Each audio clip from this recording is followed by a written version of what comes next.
ඔබතුමාලා දන්නවා මේ වෙනකොටත් ඊයේ දේශීය ණය ප්‍රතිව්‍යුහගත කිරීම පිළිබඳව යෝජනාව කැබිනට් මණ්ඩලයට ඉදිරිපත් කරා. කැබිනට් මණ්ඩලයේ අනුමැතිය ලැබුණා. ඒ හා සම්බන්ධවම රාජ්‍ය මුදල් කාර්ක සභාවට ඉදිරිපත් කරලා සෙනසුරාදා වෙනකොට පාර්ලිමේන්තුවට ඉදිරිපත් කරලා අනුමැතිය ලබා ගැනීමේ ක්‍රියාමාර්ගය දැන් සිදු වෙමින් යනවා. ඒතකොට ඔබතුමාලා දන්නා පරිදි මේ රාජ්‍ය ණය ප්‍රතිව්‍යුහගත කිරීම විශේෂයෙන්ම අත්‍යවශ්‍ය කාරණයක් වෙලා තියෙනවා. ඔබතුමාලා දන්නවා ශ්‍රී ලංකාවේ ණය මේ වෙනකොට තිරසාර නොවන බවට ජාත්‍යන්තර මූල්‍ය අරමුදල විසින් ඇසස් කරලා තියෙනවා. ඒ නිසා මේක අපි ජාත්‍යන්තර මූල්‍ය අරමුදල සමග ඇති කරගත්ත ගිවිසුමේ එක අංගයක්. අපිට ඒක අකණ්ඩව සිදු කරගෙන යාමට අවශ්‍ය නම් මේ රාජ්‍ය ණය ප්‍රතිව්‍යුහගතකරණය අවශ්‍ය වෙනවා. ඒකේ කොටස් දෙකක් තියෙනවා. දේශීය ණය ප්‍රතිව්‍යුහකරණය සහ විදේශීය ණය ප්‍රතිව්‍යුහකරණය. අපි විස්තර ඉස්සරහට කතා කරමු. අපි අනෙක් කොටස කරගෙන යන අතරම දේශීය ණය ප්‍රතිව්‍යුහගත කිරීමට ප්‍රමුඛතාවය ලබා දීලා තියෙනවා. විශේෂයෙන්ම අපිට ඉතා ඉක්මනින් මේ කටයුතු අවසන් කිරීමේ අවස්ථාව පැනලා ගිලා තියෙනවා. ඒකත් විස්තර අපි ඉස්සරහට කතා කරමු. ඒකේ කොටසක් විදිහට තමයි අපි ඊයේ මේ පියවර ලබා ගත්තේ. එතකොට මේ සම්බන්ධයෙන් මට මේ වෙනකොට කියන්න තියෙන්නේ මේ ප්‍රමාණය පමණයි. මම ඒ නිසා රාජ්‍ය මුදල් අමාත්‍යාංශයේ මහ බැංකු අධිපතිතුමාට ආරාධනා කරනවා මේ පිළිබඳව කෙටි පැහැදිලි කිරීමක් කරන්න කියලා. බොහොම ස්තුතියි ලේකම්තුමා. විශේෂයෙන් මේ මම හිතන්නේ දැනටමත් දැක්ක මාධ්‍යයේ දැනටම පළ වෙලා තිබුණ මේ විස්තර කෙටියෙන් සාරාංශයක් වශයෙන් ඉදිරිපත් කරන බලාපොරොත්තු වෙන්නේ මොකද්ද අත් වශයෙන්ම මේ දේශීය ණය ප්‍රතිව්‍යුහගතකරණයේදී ඉදිරිපත් කරපු වැඩපිළිවෙල කියන එක. ලේකම්තුමා කිව්ව විදිහට මේකෙදි කරන්න බලාපොරොත්තු වෙන්නේ අපේ දේශීය සම්පූර්ණ රජයේ ණය තිරසාර මට්ටමට ගේන්න නම් අපි ජාත්‍යන්තර මූල්‍ය අරමුදල සමග එකග වෙච්ච ආකාරයට තියෙන්නේ දේශීය ණය යම්කිසි ආකාරයක දැනට තියෙන නිර්ණායක අවුරුදු 10 කාලයක් තුළ යම්කිසි ආකාරයකට ස්ථාවර මට්ටමට ගේන්න ඕන. ඒකෙන් තියෙන්නේ දැනට උදාහරණයක් විදිහට රාජ්‍ය ණය දළදේශීය නිෂ්පාදනයේ ප්‍රතිශතයක් විදිහට දැනට තියෙන 2021 අන්තිමට තිබෙච්ච 128ක් GDP එකේ ප්‍රතිශතය 95%කට වඩා අඩු මට්ටමකට 2032 දී ගේන්න ඕන. ඒක තමයි පළවෙනි නිර්ණායකය. දෙවෙනි එක gross financing needs කියන්නේ සම්පූර්ණ සම්පූර්ණයෙන්ම රජයේ මූල්‍ය කරන අවශ්‍යතාවය 2022 දැනට තියෙන මට්ටමට ප්‍රතිව්‍යුහගත කරේ නැත්නම් 34.6ක්. ඒ කියන්නේ වාර්ෂිකව රජය දළදේශීය නිෂ්පාදන ප්‍රතිශතයක් විදිහට 34.6ක් තියෙනවා gross financing need කියන එක. ඒක ගේන්න ඕන සාමාන්‍යයෙන් 13% මට්ටමකට 2027 අවුරුදු 5 කාලය තුළ 2034 තියෙන එක සාමාන්‍යයෙන් 13 හෝ ඊට පහළ මට්ටමකට ගේනවා. ඒක තමයි දෙවන නිර්ණායකය. තුන්වෙනි එක විදේශීය ණය සේවාකරණය foreign debt servicing කියන එක. දැනට දළදේශීය නිෂ්පාදනයේ 9.4ක් පවතිනවා 2022 අන්තිම වෙනකොට. ඒක 2027 කාලය තුළ 4.5ක් මට්ටමට වාර්ෂික විදේශීය ණය සේවාකරණය 4.5 මට්ටමට පල්ලෙහාට ගේන්න ඕන. ඒතකොට මේ ඉලක්ක ටික ළඟා කරගත්තොත් විශේෂයෙන් විදේශීය සංචිතවල හෝ විදේශීය external financing gap කියන එක කොච්චර විදේශීය වශයෙන් අරමුදල් financing gap එක fill කරන්න ලැබෙන සහනය $16.9 billion වලින් අඩු වෙනවා. මේ ඉලක්ක තුන ළඟා කරගත්තා. ඒ ඉලක්ක තුනේ ළඟා කර ගැනීමේදී තියෙනවා කොටස් තුනක්. පළවෙනි එක තමයි ඒකේ අපේ bilateral කියන්නේ official bilateral කියලා කියන්නේ ඔය ජපානයේ චීනයේ වගේ රටවල ගත්ත මේ නිල වශයෙන් ගත්ත ණය. එතකොට දීපාර්ශ්වික ණය සාකච්ඡා පරිශ්‍රප්ප කරගෙන යනවා. එතකොට ඒක එක ආකාරයක ඒගොල්ලන්ගේ ණය ප්‍රතිගත කිරීම. දෙවෙනි එක වාණිජ්‍ය වශයෙන් ගත්ත අර මේ විදේශීය sovereign bonds වලින් ගත්ත ඒවා. ඒතකොට commercial basis එක ගත්ත ඒවා සාකච්ඡා කරගෙන යනවා. එතකොට තුන්වෙනි කාරණය තමයි මේ ඉලක්ක ළඟ කරගෙන දේශීය ණයත් යම් කිසි ආකාරයකට ප්‍රතිව්‍යුහගත ප්‍රසස්තිකරණයක් කරන්න යනවා. ඒක තමයි ඒ අංශ තුනෙන් තමයි මේක ගන්න බලාපොරොත්තු වෙන්නේ. එතකොට ඒක වෙනම සාකච්ඡා කරගෙන යනවා. එතකොට ඒකේ පළවෙනි ඒක එක පියවරක් තමයි මේ දේශීය ණය ප්‍රසස්තිකරණය කියන එක. ඒතර ඒක කොහොමද කරන්න කියන එක දේශීය ණය ප්‍රතිසංස්කරණය කිරීමේදී එක ආකාරයක් තමයි රජයේ බදු වැඩි කළා අර රජයේ ප්‍රයිමරි සර්ප්ලස් එක කියන එක 2.3කට දැනටම එකඟ වෙලා තියෙනවා නදි කාලිනව. එතකොට ඒක 2.3 ලක්ෂ කරකැවීමේ කොටසක් ගන්න පුළුවන්. නමුත් ඒක ප්‍රමාණවත් නැති නිසා ඒක ගන්නේ බදු වැඩි කරලා ආදායම වියදම අඩු කරලා ඒක දැනටම පාර්ලිමේන්තුව අනුමත කරපු ක්‍රමයකින් යනවා. එතකොට ඊට අමතරව මම කිව්වා අනිත් කාරණා දෙකෙන් තමයි කරන්න බලාපොරොත්තු. එතකොට අපි දැනට මේ ඉදිරිපත් කරපු මේ ප්‍රසන්ටේෂන් එක ඊයේ කැබිනට් එකට සහ මේ අනිත් අයට ඉදිරිපත් කරපු ප්‍රතිශය අනුව විදේශීය ණය අපි බලාපොරොත්තු වෙනවා ඒ තුලින් අර gross financing need කියන එක කරේ නැත්නම් 16.8ක් ඔය කියන තත්ත්වයේ තියෙන 2027 කාලය තුල. ඒතර ඒක කරාම අපි බලාපොරොත්තු වෙන එක 14.2 දක්වා අඩු කිරීමට. 16.8 14.2 කියන්නේ 2.6ක් as a percent of GDP අඩු වෙනවා. නමුත් අපේ ඉලක්කය 13 දක්වා අඩු කිරීමට. එතකොට එතනින් තව 1.2කට හෝ ඊට වැඩි ප්‍රමාණයක් දේශීය ණය වලින්. එතකොට විදේශීය ණය වලින් 2.4ක් වෙනකොට දේශීයව බලාපොරොත්තු වෙන 1.2ක් විතර ප්‍රමාණයක් අවම වශයෙන්. ඒක තමයි ප්‍රධාන වශයෙන්ම දේශීය ණය ප්‍රතිව්‍යුහගත කරන අර gross financing need කියන එකේ ඒක ඉදිරි කාලය තුල රජයට දල වශයෙන් ගන්න තියෙන ණය බර අඩු කිරීම. ඒ සඳහා ඉදිරිපත් කරු විසඳුම තුලින් යෝජනාව තුලින් ඇත්ත වශයෙන්ම ඒ ක්‍රියාත්මක කරොත් ඒක අඩු වෙනවා 12.7 දක්වා. 13න් පල්ලෙහාට තියෙනවනේ 12.7 දැනට කරලා තියෙන. ඒ කියන්නේ 0.3ක යම්කිසි ස්පේස් එකකුත් තියෙනවා ඒ ක්‍රියාත්මක හරියට ක්‍රියාත්මක කරනත් යෝජනාව. ඒතර ඒක තමයි ඉලක්කය සහ බලාපොරොත්තුව gross financing need එක. අනිකුත් දලදේශීය මේ debt to GDP කියන්නේ කොහොමද 90%ටත් පල්ලෙහාට එනවා මේක ක්‍රියාත්මක කරොත්. ඒතර දේශීය වශයෙන් කරන්නේ මොකද කියලා අපි කල්පනා කරලා බලුවොත් දේශීය වශයෙන් කියන්නේ ප්‍රධාන වශයෙන් ගන්නේ භාණ්ඩාගාර බිල්පත් සහ බැඳුම් කර. ඒතර භාණ්ඩාගාර බිල්පත් දැනට තියෙනවා ට්‍රිලියන් 4.1ක්. ඒකෙන් 62.4ම තියෙන මහ බැංකුව සතුව. ඒතර අපි හැමෝම දන්නවා කලින්ම යෝජනා කරලා තිබ්බ මහ බැංකුව සතුව ඒවයින් ප්‍රතිශතක රීස්ට්‍රක්චරින් වලට එකඟ වෙලා අපේ තියෙන භාණ්ඩාගාර බිල්පත් ඉදිරි කාලීන භාණ්ඩාගාර බැඳුම් කර බවට පත් කරන්න එකඟ වෙලා තියෙනවා. ඒතර ඒ තුලින් තමයි මේ 1.2 කියන අවශ්‍යතාවයෙන් 101ක්ම දායකත්වය ලැබෙන්නේ මහ බැංකුව සතු භාණ්ඩාගාර බිල්පත් රීස්ට්‍රක්චරින්. ඒ කියන්නේ මේ බොන්ඩ්ස් වලට භාණ්ඩාගාර බිල්පත් සහ වල බිල්පත් ප්‍රමාණය බැඳුම් කරවල දීර්ඝකාලීන බැඳුම් කරවලට මාරු කිරීමෙන් එක්ස්චේන්ජ් එකෙන්. ඒක කොටසක්. ඒකෙන් 101ක් වුණාට තවත් යම්කිසි ප්‍රමාණයක් අවශ්‍ය වෙනවා. ඉතුරු ප්‍රමාණය ලබා ගන්න තමයි අපි බැලුවේ භාණ්ඩාගාර බැඳුම් කර කොච්චර තියෙනවද කියලා. දැනට තියෙන විදිහට භාණ්ඩාගාර බැඳුම් කර තියෙනවා ට්‍රිලියන් 8.7ක්.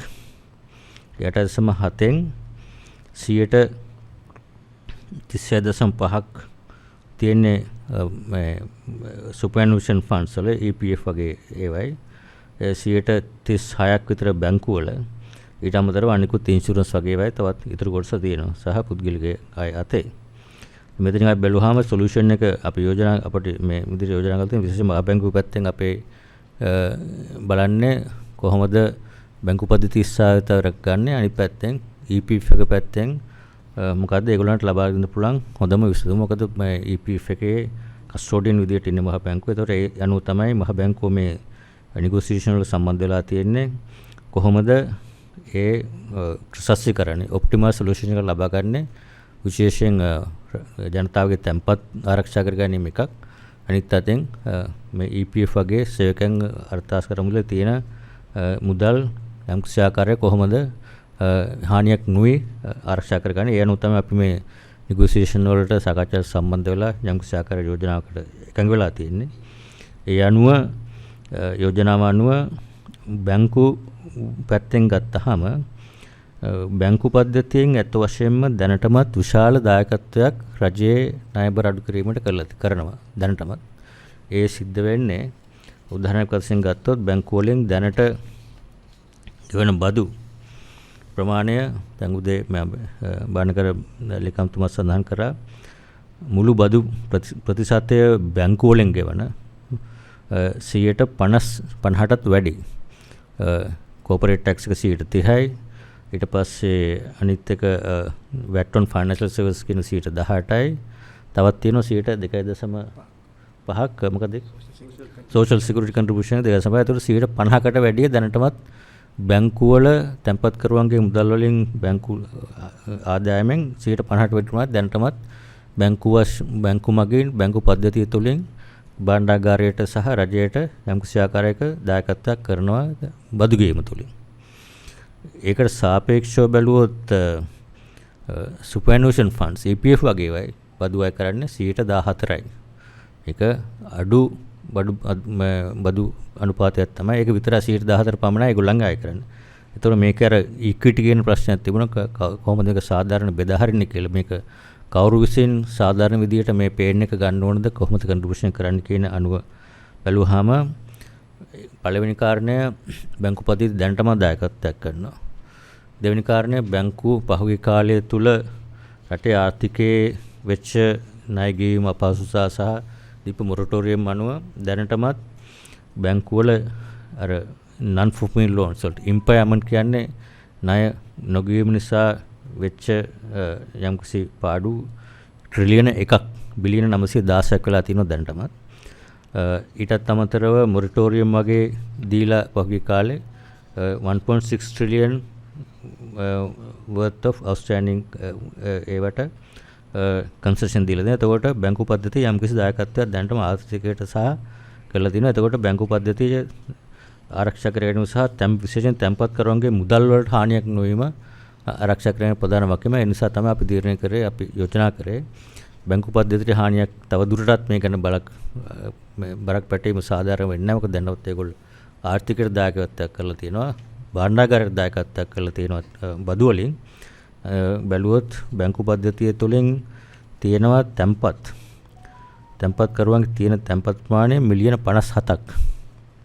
රටේ ජනතාවගේ මිලියන 20ක් විතර ජනතාව වුණාට මිලියන 57ක් බැංකු ගිණුම ඔබ හැමගේ අපේ බැංකු වල ගිණුම් තියෙනවා. ගිණුම් වල මුදල් තියෙනවා. ඒතකොට මේ මුදල් වලට යම් කිසියක් වුණොත් බැංකු පද්ධතියට එක බැංකුවක් හෝ යම් කිසි වුණොත් බැංකු පද්ධතියට වෙන හානිය ඉතාම විශාලයි. එහෙම දෙයක් වුණොත් අපිට ප්‍රධානම අරමුණ සහ ඒක මහ බැංකු වශයෙන් බැංකු පද්ධතිය සහ තැන්පත් කරවන්ගේ මුදල් ආරක්ෂා කරගන්න ඔබ හැමෝම දැක්ක පහුගිය කාලේ අර ලොකු කතාව තිබ්බ බැංකු කඩා වැටෙනවා තැන්පත් නැති වෙනවා. හුඟ ඇහුව තැන්පත් එළියට ගන්නද එපාද අපේ වුණත් රාශියක් මුස්ලිම් කරා මේ බැංකු තැන්පත් වලට අවධානයක් තියෙනවාද කියලා. බැංකු වලට තැන්පත් වලට අවධානයක් තිබිලා තැන්පත් ඉවත් කරන්න ගත්තොත් බැංක් රන් කියලා කියන්නේ ඉකොනොමිකම කොලැප්ස් වෙනවා. ආර්ථිකෙම කඩා වැටෙන දෙයක්. ඒක නිසා පළවෙනිම උත්සාහය බැංකු පද්ධතියට හානියක් නොවේ තැන්පත් කරවගේ මුදල් මිලියන 57ක් තැන්පත් තියෙන. එයාගේ මුදල් ආරක්ෂා කර ගැනීම. එතකොට ඒක තමයි ලොකුම සෝෂල් ඉම්පැක්ට් එක තියෙන්නේ. ඒක ආරක්ෂා කරගන්නේ වැදගත් ආර්ථිකය සහ සමාජීය ආරක්ෂණය සඳහා බැංකු කරවන්ගේ තැන්පත් ආරක්ෂා කර ගැනීම ඉතාම වැදගත්. ඒක තමයි පළවෙනි කාරණය. ඒක නිසා තමයි බැංකු පද්ධතිය තියන්න ඕනේ නැහැ කියලා කිව්වේ. ඒතර ඒ අනුව බැංකු වලට මුකුත් කරන්නේ නැහැ. ඒතකොට යෝජනා කරන විදිහට එතකොට superannuation funds බැංකු වල සාපේක්ෂව අඩුවෙන් බදු ගෙවන 14%ක බදු මට්ටමට යටත් වෙච්ච superannuation funds including EPF ඇතුළු EPF සහ ETF සහ සියලුම තවත් superannuation funds තියෙනවා. pension funds ගොඩක් පුද්ගලිකව ලියාපදිංචි වෙච්ච ආයතනවල ඒ සියලුම දෙනාගේ තියෙන භාණ්ඩාගාර බැඳුම් කර වලින් යෝජනා කරලා තියෙන්නේ අර ස්ටෙප් ඩවුන් කූපන් කියලා. තියෙන බොන්ඩ්ස් ඔක්කොම නැවත රජයට අරගෙන අලුතෙන් බොන්ඩ් සීරීස් ඉෂුව කරනවා. ඉෂුව කරනකොට 2025 වෙනකම්ම 12ක් කූපන් හම්බ වෙන විදියට. එතකොට 12ක් හම්බ වෙනවා 2025 වෙනකම් අලුතෙන් ඉෂුව කරන බොන්ඩ්ස් එක වලට. ඉතින් එහාට දිගටම 9ක් කූපන් එක හම්බ වෙනවා. එතකොට මේ යෝජනා කරපු ක්‍රමය තුළ විශේෂයෙන් අපි EPF එකේ කියන එක අපි බැලුවාම විශාලම ෆන්ඩ් එක 9ක් අනිවාර්යයෙන්ම ඒගොල්ලන්ගේ ඉදිරි යනකොට ඉදිරි වසර කිහිපය තුළ 9 රිටර්න් එක ඒගොල්ලන්ට හැම අපි දන්නවා EPF තියෙන අයගේ තමන්ගේ ස්ටේට්මන්ට් එක ආවහම කොච්චරද බැලන්ස් එක කියලා මාස 6කට සැරයක් EPF එකෙන් එවනවා. ඒක තියෙන බැලන්ස් එකට කොච්චර පොලියක් ලැබුණාද කියලාත් අපි වෙනවා. ඒ මුදල අපි සහතික කරනවා මේ තියෙන බොන්ඩ් එක්ස්චේන්ජ් එක තුලින් 9% දිගටම ගෙවන්න පුළුවන්. අඩුම ගන්න ඊළඟ අවුරුදු 2-3 තුල. එතනින් එහාට ආයෝජනය කරන හැටියට රිටර්න් කම්පැනි විදිහට උද්දමන 5% නම් මම හිතන්නේ අවම 9% නිසා 9% ගවන්න පුළුවන් ඒ කියලා අපි විශ්වාස කරන ඉදිරිය දීර්ඝකාලීනව. එතකොට ඒ 9% ගෙවීම ආරක්ෂා වෙනවා. අනිකුත් වැදගත් කාරණේ තමයි තමන්ගේ EPF එකේ තියෙන බැලන්ස් එක දැනට තියෙන ස්ටේට්මන්ට් එකේ තියෙන බැලන්ස් එක ඒක අඩු වෙන්නේ නැහැ. හැමම තමන්ගේ තියෙන බැලන්ස් එක එහෙමම තියෙනවා. ඉදිරියේදී ලැබෙන්න තියෙන රිටර්න් එක ආයෝජනයේ ලැබෙන ප්‍රතිලාභය 9% සහතික කරනවා. તો රජයේ පැත්තෙන් සහතිකයක් දීලා තියෙනවා. යම් කිසි ආකාරයකට ඒක අඩු වෙනවා නම් 9% යම් කිසි ආකාරයක අඩුවක් වෙන්නේ නැහැ කියලා අපි විශ්වාස කරන්නේ. වුණොත් භාණ්ඩාගාරයේ පැත්තෙන් ඒ අඩුව පුරවන කියන එක තමයි මේක වැදගත්ම සාක්ෂි. එතකොට මේකේ අපි කරලා තියෙන්නේ අනිත් එක තමයි.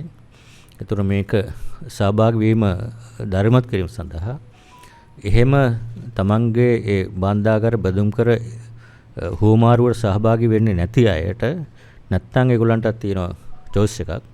ඒක තමයි එහෙමනම් සාමාන්‍ය අනිත් අය බදු ගෙවන 14% වෙනුවට 30% ගෙවන්න පුළුවන්. එතකොට EPF එකට හරි අනිත් සුපර්ඇනියුෂන් ෆන්ඩ්ස් ඕනම එකකට තියෙන තෝරා ගැනීම තමයි මේ මේ ඔෆර් කරපු එක්ස්චේන්ජ් එකට එක්ක සහභාගී වෙන්න කැමැත්ත ප්‍රකාශ කරන්න පුළුවන්. වෙලාවත් මේ තියෙන බොන්ඩ්ස් ටික රජයට දීලා අලුතෙන් බොන්ඩ්ස් ලබාගෙන ඒ ක්‍රම ඉදිරියට යන්න පුළුවන්. එහෙම නැත්නම් තියෙන තමන්ගේ ආදායමෙන් 14%ක් රජයට බදු ගෙවීම වෙනුවට 100% බදු ප්‍රතිශතය 30% දක්වා වැඩි කළා. එතකොට රජයට ඒ පැත්තෙන් ඒ සහනය ලබා ගැනීම තමයි බලාපොරොත්තු වෙන්නේ. එතකොට ඒක තමයි දල වශයෙන් එක අනිත් එක පොඩි දෙයක් තියෙනවා. අර රාජ්‍ය බැංකු ඒවා තියෙනවා SLDB සංවර්ධන බඳුන් කර සහ FCB loans කියලා යම්කිසි පොඩි ප්‍රමාණයක් තියෙනවා. ඒ ටිකත් යම්කිසි ආකාරයක options 3ක් තියෙනවා. එකක් මේ අර ISP වලට ඔෆර් කරපු විදියට එකක්. එහෙම නැත්නම් bilateral විදියට ඔෆර් කරපු රිසර්ච් කිරීම ඩොලර් වලින් දෙනවා නම් එහෙම නැත්නම් රුපියල් වලින් ගන්න පුළුවන්. මම හිතන්නේ බැංකුව වඩාත් කැමති දක්වන්න අපි හිතන්නේ ඒක රුපියල් වලින් එක්ස්චේන්ජ් කරන එක. ඒගොල්ලන්ට පොලිස් රේට් එක අපේ මේ තියෙන ප්‍රතිපත්ති පුලියන පාතියට 100 එකක් වැඩි කරලා ග්‍රේස් පීරියඩ් එකක් නැතුව ඒකට දීර්ඝකාලීන බොන්ඩ්ස් ගන්න පුළුවන්. ඒවට සමහර ඒවාට සෙටල්මන්ට් වලට අඩු අයට කෑෂ් දෙන්නත් යම්කිසි භාණ්ඩාගාර තීරණ කළ කරන්න පුළුවන්. ඒක පොඩි ප්‍රමාණයක් තියෙන්නේ. ඒතර ඕක තමයි විශේෂයෙන් දේශීය ප්‍රතිශතීකරණ සඳහා ඉදිරිපත් කරපු යෝජනාව. ඒක තමයි දැන් ලේකම්තුමා කිව්ව විදිහට පාර්ලිමේන්තුවට පබ්ලික් ෆිනාන්ස් කමිටු එකට ගිහලා පාර්ලිමේන්තුවට ඉදිරිපත් කළා. මේ කාලය තුල අවසන් කරාම ඊළඟ වැඩ කරන පටන් ගන්න දින තුල මේකට නොටිස් එකක් අනවුන්ස් කරන ලොන්ච් එක. එතකොට සති කිහිපයක් ඇතුළත බොන්ඩ් එක්ස්චේන්ජ් එක කරලා අපි බලාපොරොත්තු වෙන මේ මාස අන්තිම වෙනකොට බොන්ඩ් එක්ස්චේන්ජ් එක කම්ප්ලීට් කරලා අලුතෙන් බොන්ඩ්ස් පරණ බොන්ඩ්ස් අරගෙන අලුතෙන් බොන්ඩ් ඉෂුව කරලා මාකට් එක ජූලයි මාසය ඇතුළත මේක සම්පූර්ණ කරන්න තමයි බලාපොරොත්තු වෙන්නේ.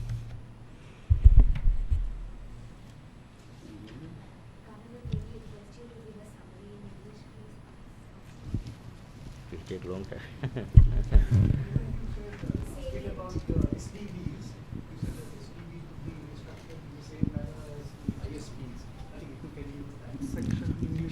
No, SLDB.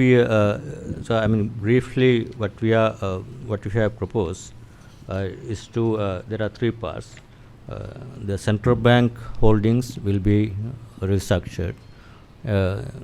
Treasury bills will be exchanged for treasury bonds, for longer term treasury bonds. I think there's a grace period of 5 years, and then maturity extension for treasury bills held by central bank. Second part, the bank treasury bonds held by banks would not be entitled for the exchange. Those are excluded for reason that I already explained, because they are paying higher taxes. A bank system already make a contribution in terms of their contribution to the economy.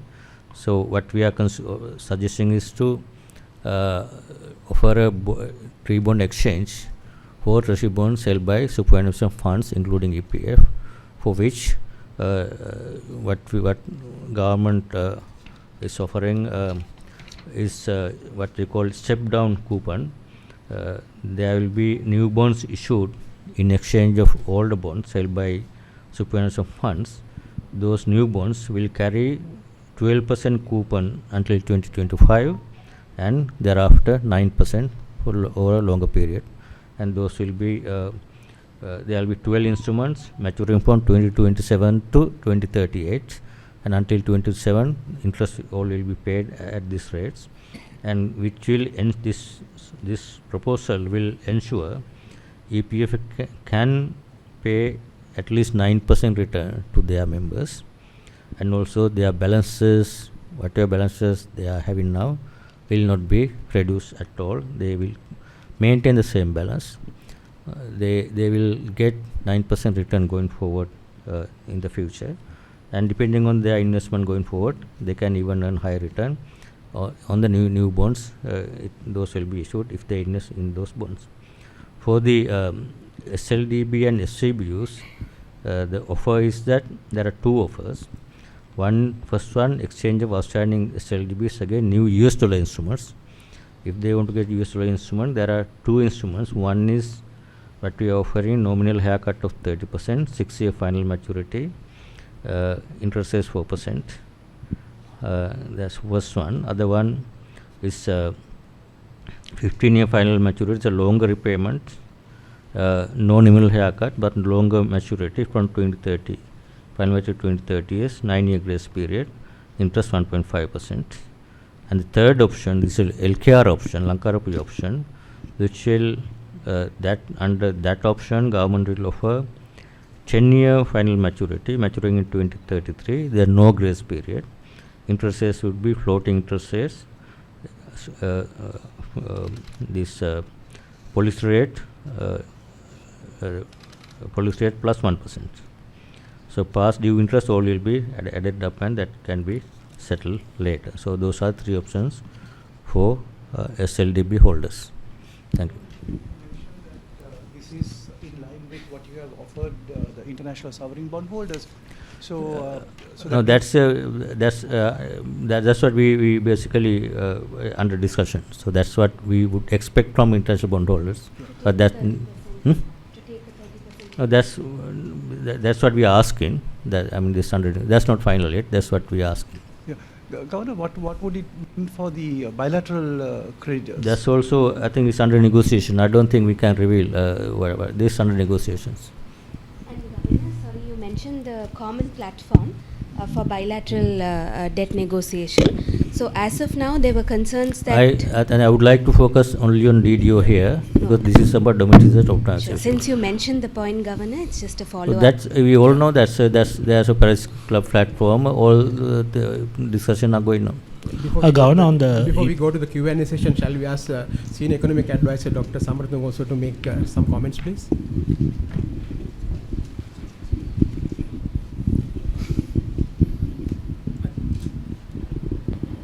සාකච්ඡා කරන්නේ අද දේශීය ණය ප්‍රතිව්‍යුහකරණය පිළිබඳව.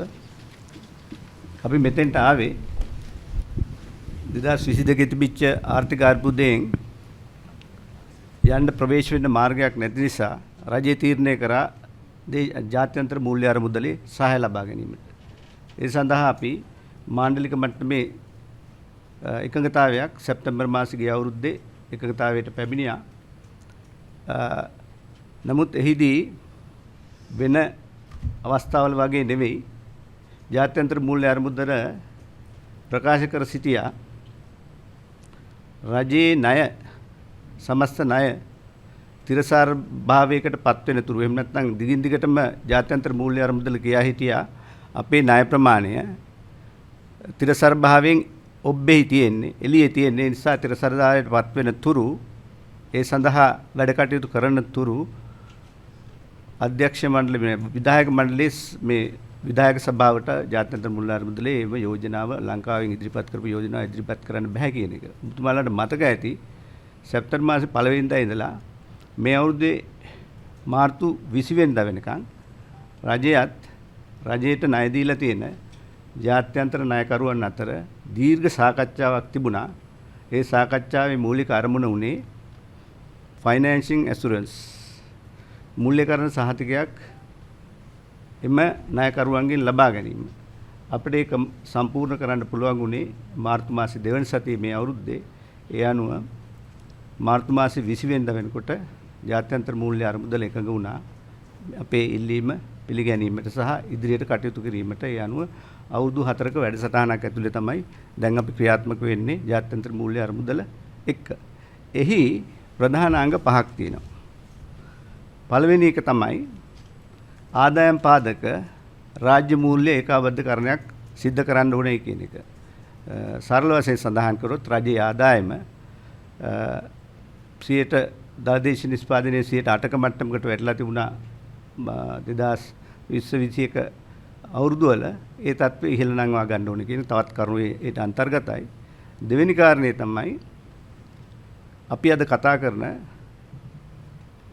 ණය ප්‍රතිව්‍යුහකරණය පිළිබඳ කතාව. ණය තිරසර්භාවය ලංකාවේ නැහැ කියන එක ජාත්‍යන්තර මූල්‍ය අරමුදල කිව්වේ බොහෝ කාලයකට කලින්. ඒ දෙවෙනි කාරණේ.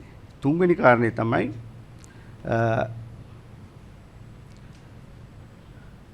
මිල ස්ථායීතාවයක් රට තුල ගොඩනගා ගන්න ඕන කියන එක. ඒකට ප්‍රධාන කාරණේ තමයි ඔබතුමාලා ටික විස්තර කරන්නත් ඕනේ නැහැ. ඇත්තටම අපේ රටේ මෙතෙක්කල් නොදකපු උද්දමනකාරී පරිසරයක් පහුගිය අවුරුද්දක එකමාරක තුල තිබුණා.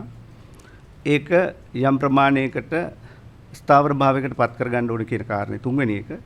හතරවෙනි එක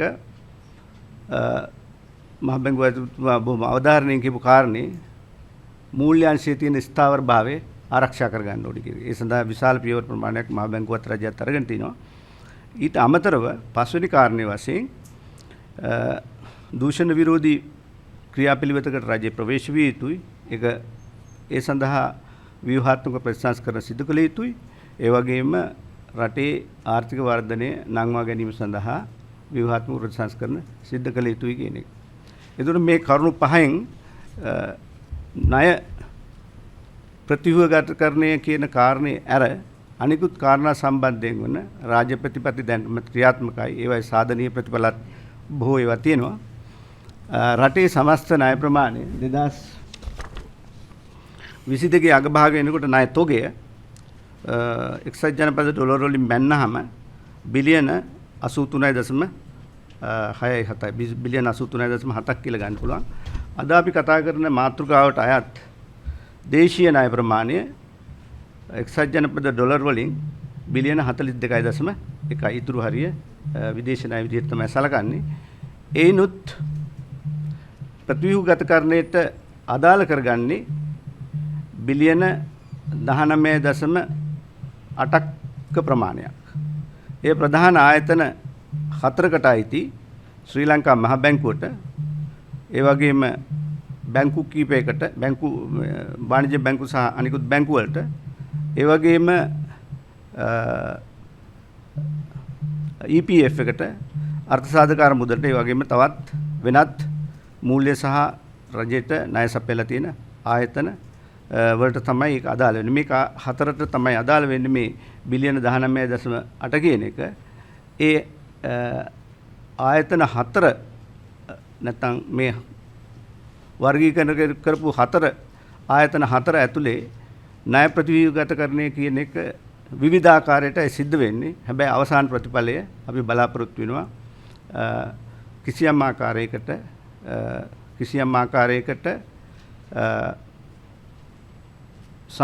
මිශ්‍රිත වැඩපිළිවෙලක් ඔස්සේ යම්සි සහන ප්‍රමාණයක් රජයට ලබා ගැනීමට ප්‍රතිව්‍යුහගතකරණය ඔස්සේ. ඒ පමණයි මම දැනට කියන්නේ. ඔබතුමාලාගේ ප්‍රශ්න වලට තියෙනකොට අපි ඒ ගැන සාකච්ඡා කරමු.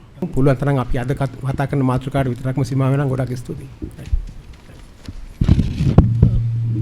Governor, this 9% return on EPF ETF, even if the market is at market interest rate is at 16-17%, still EPF contributors will get 9%, right? Is that what you're saying? No. So EPF, this is in terms of bond exchange. EPF can assure, EPF can provide a return of 9%. Market interest rates are for new investment now. Yeah. If you look at the whole portfolio of say 3 trillion, whole portfolio cannot be repriced at at market current prices. So whenever they still can earn higher return if they invest for their new funds. That's up to the EPF. At the same time, are you all considering to diversify the investment through some other means, EPF, ETF investment? No, that's up to the EPF investment committee to determine. That's completely different independent process. EPF can make their own decisions where to invest, how to invest in new instruments or diversify. That's a different thing. It has nothing to do with this thing. This is about bond exchange, that what they are holding now would be exchanged to new bonds, new series of bonds which had longer maturity and 12% interest at the beginning and 9% thereafter. Any new investment, that's up to the EPF to decide that based on their investment strategies.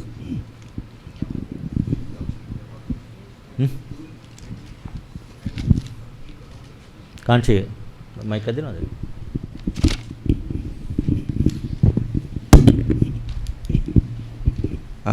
When are you planning to complete the bond exchange and the new bond auction? First bond exchange we intend to complete within the month of July, and there will be notice issued soon after the approval of the Parliament, resolution approval of the Parliament. On first day, the exchange will be launched, and then there will be timelines for them to give their consent or whatever the option. And then we are hoping the bond exchange can be completed by the end of July.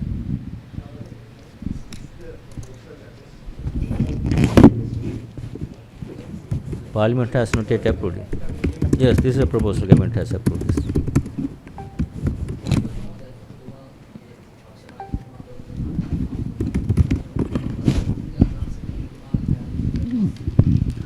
මම හිතන්නේ මම වෙනත් අයක දස් ප්‍රකාශ කිරීම සුදුසු නැහැ කියලා.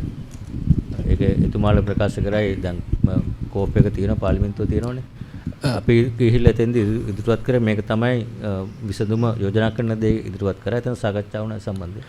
මහ බැංකුවතුමා දැන් දේශීය ණය ප්‍රතිව්‍යුහගතකරණය යටතේ EPF ෆන්ඩ් එකෙන් රජයට සපයලා තියෙන ණය මේ රිඩක්ෂන් කරන්න හරි මැචුරිටි පීරියඩ් එක දීක් කරන්න හරි බලාපොරොත්තු වෙනවද? ඒක තමයිනේ දැන් කිව්වේ ඒකේ තියෙන දීපු ණය නෙමෙයි.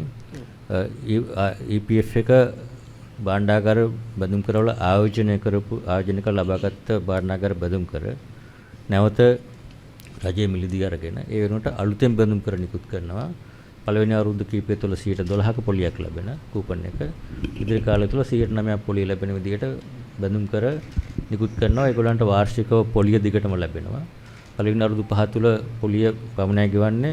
ඊට පස්සේ මැචුරිටි 2027 එහාට ක්‍රමානුකූලව ඒ සම්පූර්ණ මැචුරිටි එක කියන්නේ කැපිටල් එක ගෙවාගෙන යනවා. ඉතින් තමයි මේ බොන්ඩ් එක සක්ෂ කරන්නේ. Governor, do you think that this exercise is enough to make Sri Lanka's debt sustainable, the DDR? That's what I mentioned.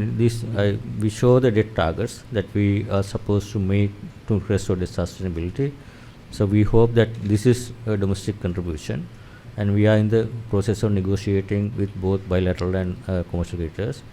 We hope that they also will agree to a solution. That we have 2 more months to complete. So if we agree, if all will be able to agree to the solution, then we should be able to restore the sustainability. There won't be a phase 2 of no, DDR? I don't think this is the solution. At least if you can see the numbers in the presentation, it certainly bring down the debt to GDP below 95%. Gross financing will be below 13%, and debt service payments will be 4.5% per annum. So that's a very reasonable, sustainable solution. I don't think there's any need for us to do it again. Which SOEs have been having? Anything that Central Bank has discussed? There's nothing for the SOE. There's already some of the government guaranteed SOE debt has been absorbed by the government. That's in the treasury, with the treasury now. අධිපතිතුමනි මෙහිදී සඳහන් කළා මේ ප්‍රතිව්‍යුහගතකරණය කිරීමට අදාළ බිලියන 19.8ක් කියලා. එතකොට මේ EPF එකේ මේ ක්‍රියාවලිය හරහා ඒක සම්පූර්ණයෙන්ම අත්පත් කරගන්න පුළුවන් හැකියාව තියනවද? කොච්චර කාලයක් වගේ ගත වෙයිද ඒ ප්‍රමාණය අත් කරගන්න? තේරුණා ප්‍රශ්නේ පැහැදිලිද? දැන් මෙතන කිව්වා ණය ප්‍රතිව්‍යුහගතකරණය කිරීමට අදාළ වන්නේ ඩොලර් බිලියන 19.8ක් කියලා. එහෙම කිව්වද? මම දන්නේ නැහැ නම්බරයක් කිව්වද?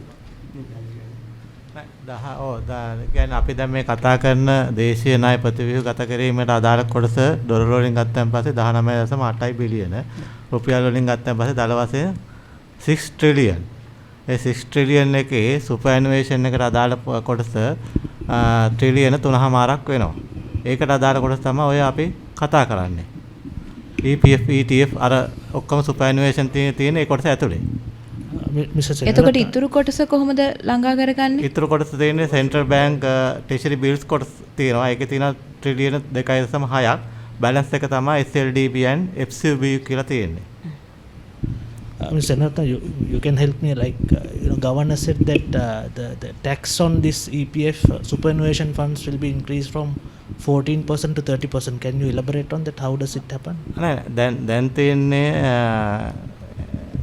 දැන් corporate tax එක දැන් EPF superannuation එකට අදාළ වෙන්නේ අදට දැන් ඔක්කොම අනිත් ස්ටෑන්ඩඩ් රේට් එක තියෙන්නේ 30% corporate tax එක. EPF එකට විතරක් තියෙන්නේ 14%. එතකොට දැන් මේ අපේ DDO එකට ආවොත් ඒගොල්ලන්ගේ 14% එක ඒ විදිහටම ඇප්ලයි වෙනවා. එහෙම නැත්නම් ඒගොල්ලන්ට ස්ටෑන්ඩඩ් රේට් එකට ඒ ෆන්ඩ්ස් ලයබල් වෙනවා. එතකොට දැන් ඒගොල්ලෝ choice එකක් තියෙනවා තෝරගන්න මේ DDO එකට ඒ කියන්නේ දේශීය ණය ප්‍රතිව්‍යුහගතකරණයට යනවද එහෙම නැත්නම් ඒගොල්ලෝ ඉන්නවද කියන එක. එතකොට දේශීය ප්‍රතිව්‍යුහගත කිරීමට ගියොත් ඒගොල්ලන්ට අර දැන් තියෙන 14% එකම ඇප්ලයි වෙනවා. එහෙම නැත්නම් ස්ටෑන්ඩඩ් රේට් එක විදිහට 30% ඇප්ලයි වෙන්නේ.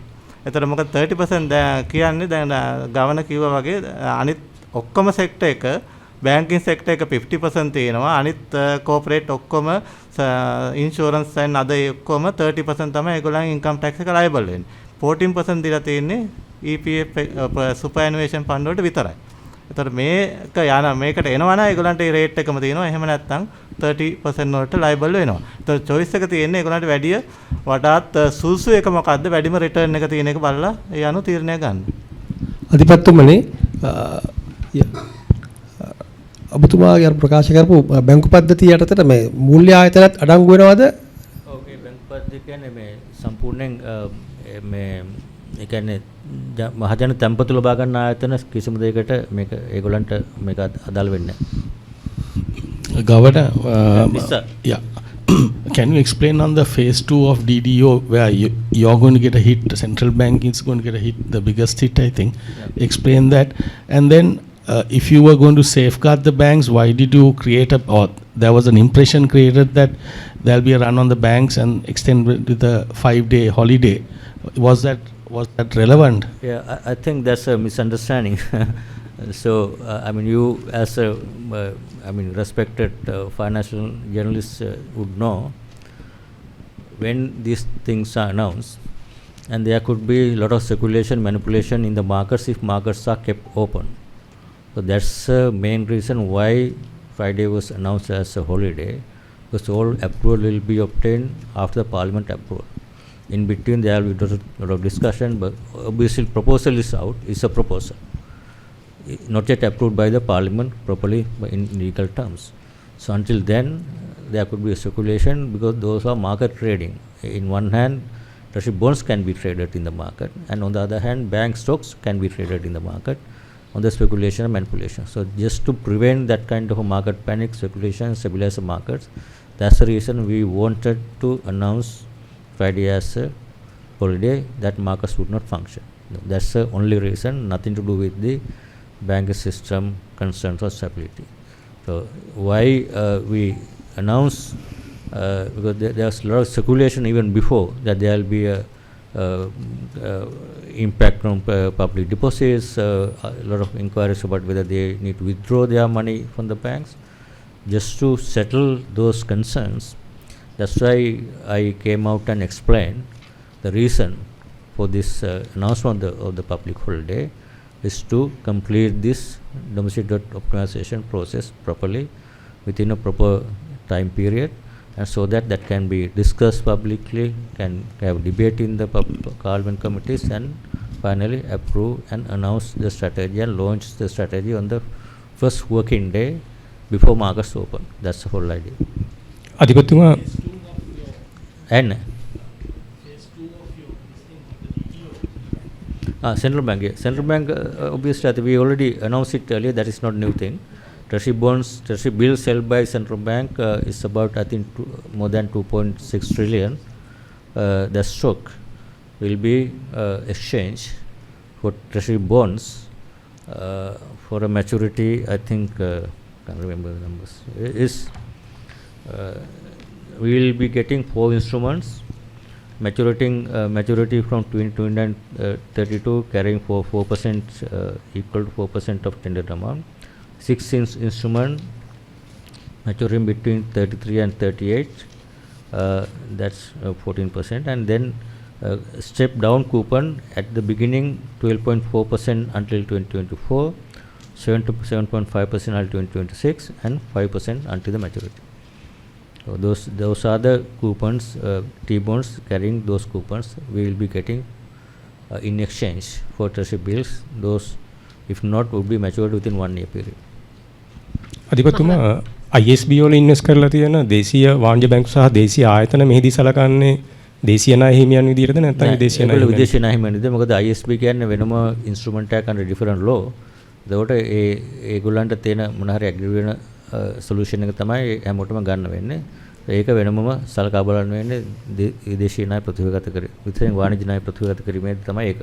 ඔබතුමා කලින් සඳහන් බැංකු උපද්දයට වෙන මම මුලින් සඳහන් කරන්න ඕන බැංකු උපද්දතියට අපි මහ බැංකුව විසින් උපදෙස් දීලා තියෙනවා. දැනටම ඒගොල්ලන්ගේ ISP හෝල්ඩින් තියෙනවා බැංකු 4-5ක්. ඒ අයට ප්‍රොවිෂන් කරන්න කියලා තියෙන දැනටම 35%ක් ප්‍රොවයිඩ් කරලා තියෙන්නේ ඒගොල්ලන්ගේ ඒ ඉන්වෙස්ට්මන්ට් වලින්. එතකොට අලුතෙන් යම්කිසි ආකාරයක යම්කිසි බලපෑමක් බැංකු පදයට වෙනවා. ඒ නිසා 35%ට වැඩි හැයකට්ටක් ගත්තොත් තමයි ඒගොල්ලන්ට බලපෑමක් වෙන්නේ. ඒ කියන්නේ දැනටම 35%ක් ඒගොල්ලෝ ඒක වෙන ප්‍රොවිෂන් කරලා තියෙන්නේ. ඒ නිසා ඒකෙන් බැංකු පදයට කිසිම අලුතෙන් ස්ට්‍රෙස්යක් හානියක් වෙන්නේ නැහැ කියන තමයි අපේ බලාපොරොත්තු. මුලින් සඳහන් කළ විදිහට ඔවුන් 150කට වඩා ආදායමක් දෙන නිසා රජයට උන්ට යම්කිසි සහනයක් දෙන්න පුළුවන් ඒ කාරණේදී ඒකේ තියෙනෝනේ අර එකම ඉන්ස්ට්‍රුමන්ට් එක කම්පැරබල් ට්‍රීට්මන්ට් එකක් කියලා තියෙනෝනේ. ඒ කියන්නේ හැමෝටම සාධාරණ ඒ කියන්නේ සවරින් බොන්ඩ් එකක් තියෙන ආයෝජකයාට හැම ආයෝජකයන් එක විදිහට තමයි සලකන්නේ. අධිපතිතුමා මේ ඔබතුමා කිව්වා මේ අරමුදල් වල ආයෝජන ඒගොල්ලන්ට තීරණය කරන්න පුළුවන් තෝරා ගැනීමක් තියෙනවා කියලා. නමුත් ඇත්තටම මේ තෝරා ගැනීම කරන්නේ කවුද? මේ අරමුදල් වල කොටස්කාරයෝ වෙන්නේ වතුකම්කරුවෝ අපි වගේ සාමාන්‍ය වෘත්තීන් කරන අර.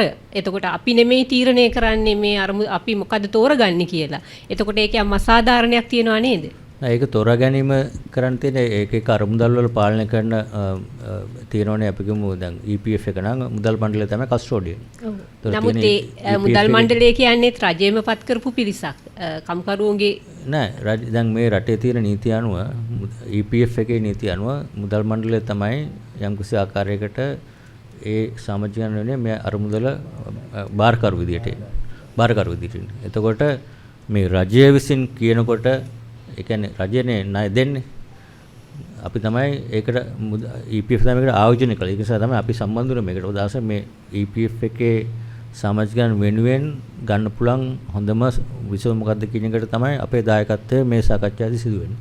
එතකොට ණය දීපු පුද්ගලයා විදියට රජයට කියන්න පුළුවන් මේ අවස්ථාවේදී රජයේ ණය ගැනීමේ තිරසාර බලයක් නැහැ. මින් ඉදිරියට අපිට ණය ගන්න බෑ කියලා කිව්වොත් අපිට EPF එක නේ කාඩ්වත් සතයක්වත් හම්බෙන්නේ නැති වෙන්න පුළුවන්.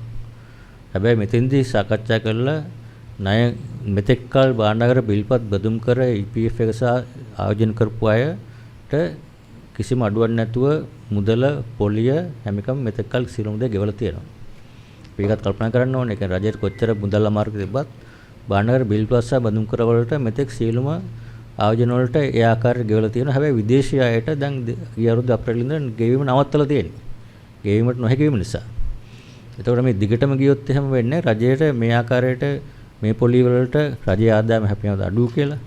ඒතකොට රජයේ මේගොල්ලෝ ප්‍රකාශ කරොත් එහෙම මිදින්දිරියට අපිට ණය ගෙවීමේ හැකියාවක් නැහැ. මේක තාකල්ක නවත්තනවා කියලා EPF එකට 109 නෙවෙයි 100% තමයි ලැබෙන්නේ වෙන්නේ. කිසිම දෙයක් නොලැබෙන්න පුළුවන්.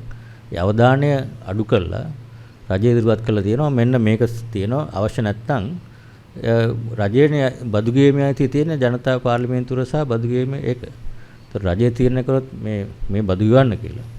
මුකුත්ම කරන්න ඕනේ නැහැ 30ක් බදු ගෙවනවා නම් අනිත් හැමෝම වගේ. ඒතර EPF එක තෝරගන්න තියෙන අනිත් හැමෝටම මේ රජය තීරණය කළා තියෙනවා මේ කරහා මෙන්න මෙහෙම තමයි විසඳුම. එක්ක 30ක් බදු ගෙවන අනිත් හැමෝම වගේ. එහෙම නැත්නම් මේකට සහභාගී වෙලා යම් කිසි ආකාරයක දැනට තියෙන පොලිය ඒ ආකාරය සඳහන් කරගෙන දැනට තියෙන මුදල ආරක්ෂා කරගෙන ඒ ඔප්ටිමයිසේෂන් කියන්නේ මොකද්ද හොඳම විසඳුම කියන එක තමයි මේ සාකච්ඡා මාර්ගයෙන් ඇවිල්ලා තියෙන්නේ. ඒක තමයි මේ කළා තියෙන්නේ. So I can't hear you. If the banks were also included in this data, could they have absorbed it? Could they have run with it? Anyone can speculate about this. I mean, our position is that their banks are already is not. We don't want to take the risk of bank run. What is the cost of the bank run? So who is going to lose the value of their deposits? Whole country will suffer if there's a bank run. The economy will collapse. All depositors will lose their money. We know the examples of, for example, small finance companies like Etf, the finance golden key collapse had an impact on certain section of people who held deposits. If the whole country people's their savings are going to be basically going to be affected like this that way, what is the cost? No one can imagine that kind of cost. That's why it's important to protect the public deposits through the banking system. That's where banking holdings or banks have been excluded.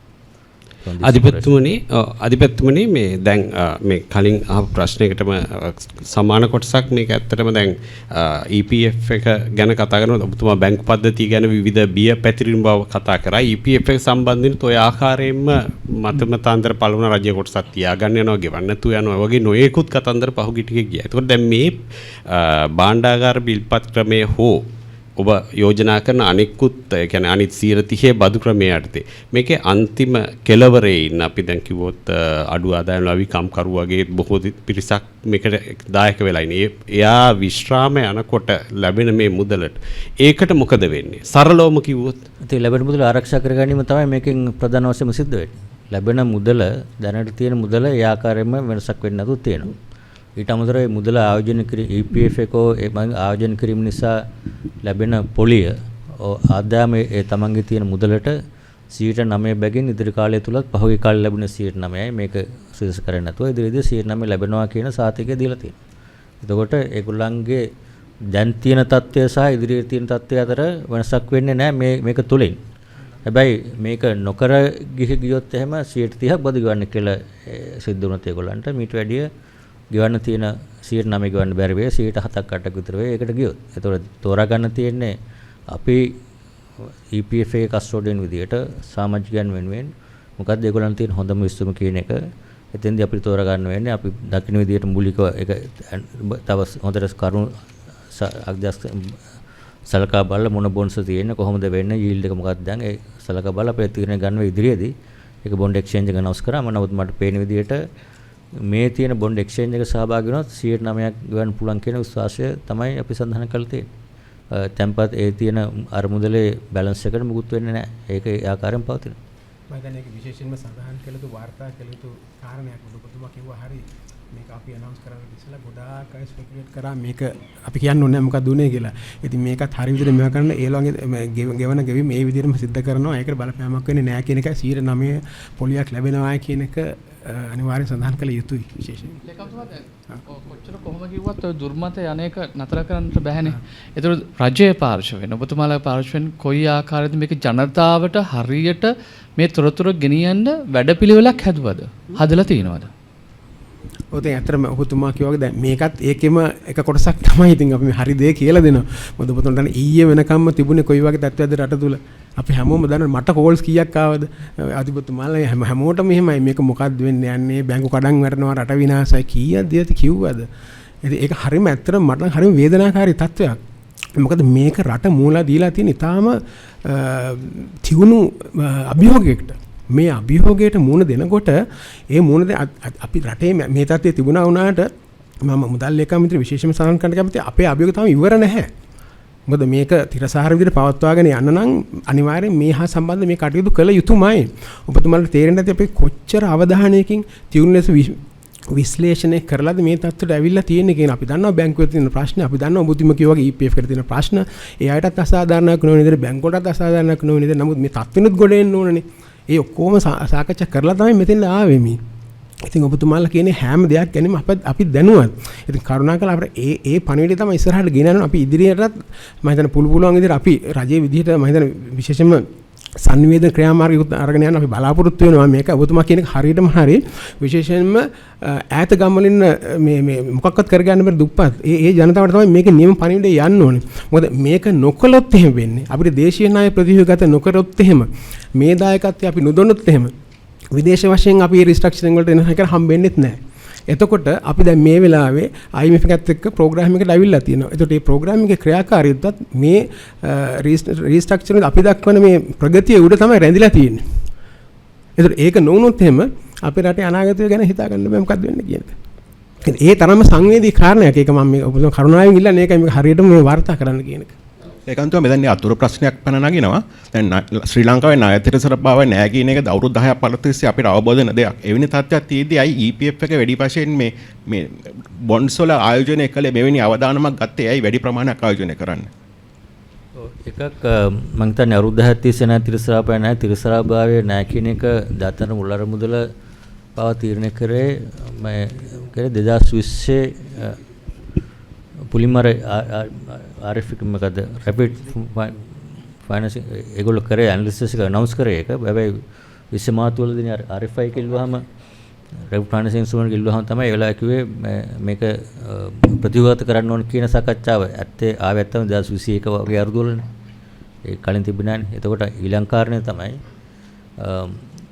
ඔබතුමා කියන විදිහට EPF එකේ එකතු වෙන මුදල් රටේ තියෙන ආයෝජන වල බැලුවාම ඒ තියෙන මුදල වෙන කොහෙද ආයෝජනය කරන්න තියෙන කියන ප්‍රශ්නේ. අවුරුද්දකට බිලියන 500ක් විතර එකතු වෙනවා. ඊට තවත් බිලියන ගණනක් පොලියන පාත් ආදායම විතර එකතු වෙනවා. එහෙම මුදලක් ආයෝජනය කිරීමට ඒක ආයෝජන මණ්ඩලයක් විදිහට තියෙන කරන්න EPF විතරක් නෙවෙයි ඉන්ෂුරන්ස් ෆන්ඩ්ස් සුපර්ෆන්ඩ්ස් මේකේම රටේ තියෙන ආයෝජන වල ආයෝජන කරන්න ඕන. අපි කොහොම එහෙම නැත්තම් කොහෙද ආයෝජන කරන්නේ? ස්ටොක් මාකට් එකේ පුළුවන් දෙතර ප්‍රමාණයක ආයෝජන කරන්න. නැත්නම් වෙන මොනවා ඉන්ස්ට්‍රුමන්ට් එකක් තියෙනවද ආයෝජන කරන්න. එතකොට ට්‍රෙෂරි බොන්ඩ් එක බිල් එක කියලා කියන්නේ highest rated instrument එක locally. ඒතර ඒ රේටින් බලුවාම හරි ඉන්වෙස්ටර් කෙනෙක් නම් ඒ පෝර්ට්ෆෝලියෝ මැච් එකෙන් බලන්නේ රිස්ක් එක අඩුම වැඩිම රිටර්න් එක තියෙන ඒ බැලන්ස් කරලා තමයි ආයෝජන කරනවා. ඒක ඉන්ඩිපෙන්ඩන්ට් ඩිසිෂන් එකක් ඒ හැමෝගෙම. ඒක නිසා තමයි EPF විතර නැහැ අපි සුපර්ෆන්ඩ්ස් ෆන්ඩ්ස් ඉන්ෂුරන්ස් ෆන්ඩ්ස් හැමෝම ඇයි ට්‍රෙෂරි බොන්ඩ්ස් වල ආයෝජන කරලා තියෙන මෙතෙක් කාල ඔය කියන ප්‍රශ්නේ නොදැන නෙවෙයි ආයෝජන කරලා තියෙන්නේ. ඒක අවසනාවට මේක අවසානයේ අර මේ ණය ගෙවීම නොහැකි තත්ත්වයට රජයපත් වුණාට පස්සේ රජයේ බිල්පත් බඳුන ආයෝජන කරපු අයට යම්කිසි ආකාරයක මෙතෙක් කල යම්කිසි වාසියක් ලැබුණා තමයි ආයෝජනය තුලින් ඩිෆෝල්ට් කරන්නේ නැතුව නමුත් ඉදිරියේදී ඒ ආකාරයට කරගෙන යන්නේ යම්කිසි ආකාරයක ඒ ලැබුණු ප්‍රතිලාභයෙන් කොටසක් යම්කිසි ආකාරයක රිසර්ච් කරලා ඒක දිගටම පවත්වාගෙන යාම තමයි මේ කරමු. අධිපතිතුමා ඔබතුමා ප්‍රකාශ කළ අර්ථ සාධකන මුදලේ ශේෂයට බලපෑමක් වෙන්නේ නැහැ කියලා. එතකොට දැන් සේවකයෙක් විශ්‍රාම ගත්තොත් පෞද්ගලික අංශයේ සේවකයෙක් ඔහුට යනකොට ඒ EPF සල්ලි ටික ගන්න පුළුවන්ද? අනිවාර්යයෙන්. කිසිම ගැටලුවක් නැහැ. ඒක තමයි අපි බලලා තියෙන්නේ. මොකද අර ඒක ප්‍රශ්නේ ඒක වැදගත් ප්‍රශ්නයක්. මොකද ලික්විඩිටි කියන එකනේ. එතකොට අපි ඒක EPF එකේ සාකච්ඡාවේදී බැලුව විශේෂයෙන් අනිකුත් ස්පෑන් ෆන්ඩ්ස් වල ලික්විඩිටි වල ප්‍රශ්නයක් වෙනවද කියන එක. ඒතර ඒක බැලුවහම කන්ට්‍රිබියුෂන් සහ ඒකේ තියෙන ආදායම ඉතා විශාලයි ගෙවීමට අවුරුදු 55ව සම්පූර්ණ වෙච්ච අයට ඕන වෙලාවක ලබා ගන්න. ඒතර කිසිම ගැටලුවක් නැහැ ඕනම කෙනෙක්ට කල්පිරුණාම හරිය 130ක් යම් කිසි අවස්ථාවක් ගන්න පුළුවන් දෙයි. ඒ ගැනීමට කිසිම බාධාවක් නැහැ. ඒ සඳහා අවශ්‍ය ලික්විඩිටි EPF එකේ තියෙනවා. මේකෙන් ඒකට හානියක් වෙන්නේ නැහැ. ඒතර අධිපතිතුමා දැන් අර 2025 වෙනකන් 112 ගානේ ගෙවනවා. ඊට පස්සේ 109 ගානේ කොච්චර වසර ගානක් සහතික කරන්න පුළුවන්ද? ඒ වගේම ETF එක ගැන සඳහන් වුණා EPF එකේ යෝජනාව පැහැදිලි කරා ඔබතුමා ETF එකේ තත්ත්වයක් දැනගන්න කැමතියි. ETF තත්ත්වය ගැන කියන්නම අපි ඒක දන්නේ නැහැ මොකද මේ ඔක්කොම සුපර්ෆන්ඩ්ස් මේක තේරිමක් නැහැ. EPF එක වුණත් ඒගොල්ලෝ EPF එකේ ඉන්වෙස්ට්මන්ට් අයට ෆන්ඩ් එක විදිහට අපේ මහ බැංකුව යට තිබුණාට EPF එකේ ෆන්ඩ් එක තාමත් දන්නේ නැහැ. මේක අපි පබ්ලික් අනවුස්මන්ට් එකේ මිසක් ඒගොල්ලෝවත් දන්නේ නැහැ මොකද්ද මේ යෝජනාව කියන එක. ඒක හැමෝටම පොදු විදියට ඉදිරිපත් රජය තමයි ඒක ඉදිරිපත් කරන්නේ. මේගොල්ලෝ තමයි ඒක යෝජනා කරන්නේ. යෝජනා කරලා දැන් තියෙනවා. එතකොට EPF එක ETF එක හැමෝම මේක බලන්න ඕන. මේ යෝජනාව කොහොමද Tamanට උපරිම වාසිය තියෙන මොකද්ද කියලා තෝරා අරගෙන බොන්ඩ් එක්ස්චේන්ජ් එක සහභාගී වෙන්න තියෙන්නේ. ඒතර ඒක තමයි ඒ ක්‍රියාවලිය. මොකද අනිත් ප්‍රශ්නේ මට මතක නැහැ නෑ ETF එකේ යෝජනාව තමයි 109 සහතික කරන්න පුළුවන්ද කොච්චර? ඔව් 109 දැන් තියෙන ඒකේ ඉදිරියේදී ඒගොල්ලන්ගේ රිටර්න් එක ආදායම රඳාපවතින පළවෙනි එක දැනට තියෙන බොන්ඩ්ස් වලට කොච්චර yield එකක් හම්බ වෙනවද කියලානේ. ඒතකොට දැනට තියෙන බොන්ඩ්ස් මාර්කවල අලුතෙන් තියෙන ස්ටොක් එකට අනිවාර්යයෙන් මුලදී 12%ක් සහ ඉදිරියේදී 9%ක් අනිවාර්යයෙන්ම ලැබෙනවා. දැනට තියෙන ඒවාට. ඊට අමතරව අවුරුදු පත්තාම ඒගොල්ලන්ගේ ආදායම පොලි ආදායම එකතු වෙනකොට ඒ ටික අලුතෙන් ආයෝජනය කරනවානේ. අලුතෙන් ආයෝජනය කිරීම තුළින් කොච්චර උපයා ගන්නවද කියන එක ඉදිරියේදී එන කාරණයක්. ඒක ගැන කාට ප්‍රෙඩික්ට් කරන්න අමාරුයි. ඒක දැන් බැලුවොත් දැන් පහුගිය අවුරුද්දවල 9% දීලා තියෙනවා. මුකුත්ම නැතුව පහුගිය කාලේ විදිහට ආයෝජනය කළා තමයි 9% ජෙනරේට් කරලා තියෙන්නේ රිටර්න් එක. ඒතකොට මම හිතන්නේ ඉදිරියට යනකොටත් මේ ක්‍රමය තුල අපි උද්දමනේ 5% වෙනවා නම් භාණ්ඩාගාර බැඳුම් කරවල පොලි අනුපාතය 9-10 වෙනවා නම් ඒ වගේ මට්ටමක තියෙනවා දීර්ඝකාලීන. එතකොට 9%ක් ගෙවා ගන්න මම හිතන්නේ අමාරුවක් වෙන එකක් නෑ. ඒක ඉදිරියේදී වෙන දෙයක්. නමුත් මේ තියෙන පෝර්ට්ෆෝලියෝ එකට බලපෑමක් වෙන්නේ නැහැ. ඒකට 9% ගන්න පුළුවන් කියලා තියෙන පෝර්ට්ෆෝලියෝ එකට විතරක් බැලුවා 9% අවම ගන්න පුළුවන් මට්ටම තමයි දැන් තියෙන්නේ. ඉදිරියේ තියෙන එක වෙනස් වෙන්න පුළුවන්. ඒ අලුත් ආයෝජන වලට කොච්චර ලැබෙනවද? ඒ අනුව ඒක ඉදිරි අවුරුදු 2-3 කාලය තුලම අනිවාර්යයෙන්ම 9% ගන්න පුළුවන් විදිහට තමයි මේක ස්ට්‍රක්චර් කරලා තියෙන්නේ. මොකද ඒක මේ වෙලාවෙනේ මේක බලපෑම් වෙන්නේ. 2025න් පස්සේ ඉදිරි අවුරුදු කීපය තුල 24-25 ඒ කාලය තුල 26 වුණත් මම හිතන එකක් යෝජනාවක් ආව මුදල් අමාත්‍යාංශය කතා කරාම අවශ්‍ය නම් පනත සංශෝධනය කළ ඊළඟ අවුරුදු කීපය තුල 9% අනිවාර්යයෙන්ම දෙනවා කියන පනතටත් ඇතුළත් කරන්න සූදානමක් තියෙනවා. ඒ කියන්නේ රජයේ සාධකයක් දෙනවා. වෙනසක් වුණොත් ඉතුරු මුදල රජයෙන් ගෙවනවා කියන. ඒක එහෙමත් ඇෂුරන්ස් එකක් දෙන්න පුළුවන් එම් කිසි කෙනෙක්ට දෙනවා කියලා මුදල් අමාත්‍යාංශයේ ඊයේ සාකච්ඡා කරේදී සඳහන් කරලා තියෙනවා. ඒතර 25 වෙනකම් කොහොමද 12% දෙනව නේද? ඔව් ඒ තියෙන බොන්ඩ්ස් වලට 12% අනිවාර්යයෙන්ම ලැබෙනවා 25 වෙනකම්. ඒතර ඒගොල්ලන්ට එතකොට කොහොමත් කිසිම ප්‍රශ්නයක් නැහැ මම. ඒගොල්ලන්ට ඒ 9 ගෙවන එක. ඇහෙන්නේ නැහැ කියන්නේ. Clarification about the SLDBs, that process will also be completed in July, just or will it wait for the ISB negotiations to be will that be delayed until the ISB negotiations are complete? Just no, to this domestic debt operation is separate, that's going independently. Just to get a clarification, so the starting point of the negotiations will be 30% haircut and 4% coupon. Sorry? That starting point of ask from the ISBs will be 30% haircut and 4%. No. That's I can't talk about it. That's only what we have said is comparable. I mean that negotiation is separately independently going. So it's not the starting ask. No. I can't say anything about that. So that will.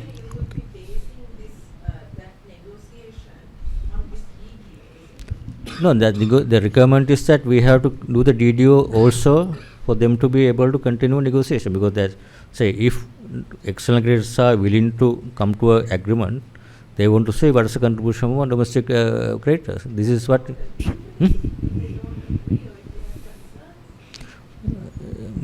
That's a negotiation process. අධිපතිතුමා මේ ප්‍රතිව්‍යුහගතකරණයට අදාළ වෙන්නේ 2022 අවසානය දක්වා තියෙන ට්‍රෙසරි bills විතරද මේ අවුරුද්දේ issue කරපුවත් ඒකට අන්තර්ගත වෙනවද? මේකේ තියෙන්නේ දැන් 2022 23 අවසාන වෙනකන් දැන් සෙකන්ඩ් හාෆ් එකේදී සමහර මැචුරිටිස් අපි එක්ස්ටෙන්ඩ් කරන්න අයින් කරන්න බලාපොරොත්තු වෙනවා. මොකද ඉමීඩියට් ලික්විඩිටි අවශ්‍යතාවල තියෙනවනේ දැන් EPF එකට හරි පරණ කියන්නේ මේ දිනයට කලින් ඉෂු කරපු සියලුම බොන්ඩ්ස් මේකට ඇති. මේ අවුරුද්දේ ඒවා අදාළ වෙන්නේ නැහැ ඒකට. මේ අවුරුද්දේ ඒවා දැන් මේ බොන්ඩ් එක්ස්චේන්ජ් එක ලොන්ච් කරනවා කියන්නේ ලබන අඟහරුවාදනේ. අඟහරුවාද වෙනකොට තියෙන සියලුම අවුස්ට්‍රේලියානු බොන්ඩ්ස් ටික අදාළයි. ඒකෙන් හෝල්ඩ් කරන අය බැංකුව අයින් වෙනවා, සමහරව අයින් වෙනවා. එතකොට සුපර්නේෂන් ෆන්ඩ්ස් වල තියෙන එක අදාළ එතන ඉඳලා. හොඳයි අපි කට් ඔෆ් ඩේට් එකක් විදිහට වෙන්නේ ඊළඟ ඒ දවසේ.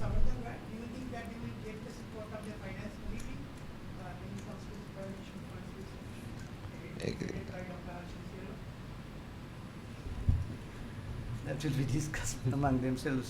Those are the representation goes from the central bank and the finance ministry, but the decisions are made by themselves. It's only the input goes from us. They will be discussed and the finality will be known to us probably end of the day. එහෙනම් බොහොම ස්තුතියි. අපි මාධ්‍ය සාකච්ඡාව මෙතනින් සමාප්ත කරනවා. ඔබ සියලුම දෙනාටත් බෙහෙවින් ස්තුතිවන්ත වෙනවා.